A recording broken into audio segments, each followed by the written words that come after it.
اولین کار مې د بڼ تلویزیون نه پیل کړ 2018 کال کې او تر 2013 پورې مې هلته کار وکړ. سهارنۍ خپرونه مې مخې ته وړله. طالبانو په راتګ سره د ګڼو ستونزو سره مخ شو.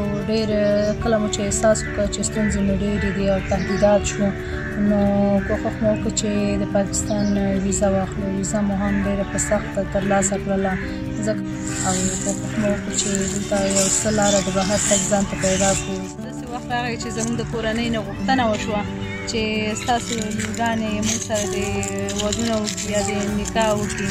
نو داسې ستونزو سره هم موږ پکې مخ شو. زموږ کورنۍ نه غوښتنه شوې وه. تر څنګ بیا موږ په میډیا کار کړی و، رسنیو سره هم کار کړی و، نو نه مو غوښتل چې د ستونزو سره مخ شو.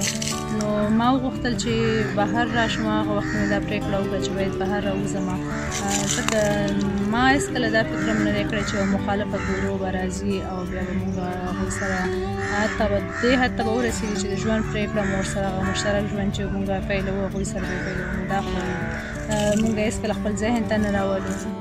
تر ټولو لومړۍ اندېښنه زموږ دا ده چې تر اوسه پورې چې موږ دلته راغلي، زموږ همکاران، هېڅ هېواد موږ ته داسې کوم شین څراغ نه دی ښودلی یا داسې کومه امیدواري نشته چې موږ هغوی وباسي یا موږ هغه کوم هېواد ته چې غواړو لاړ شو که نه، چې داسې امنیتي هېواد موږ سرنوشت سره به څه کېږي، هلته به موږ سره څه کېږي. هغه راتلونکې زموږ ته اوس مهال بلکل نامعلومه ده چې موږ په کومه لورې روان یو، هېڅ معلوم نه دی ورڅه.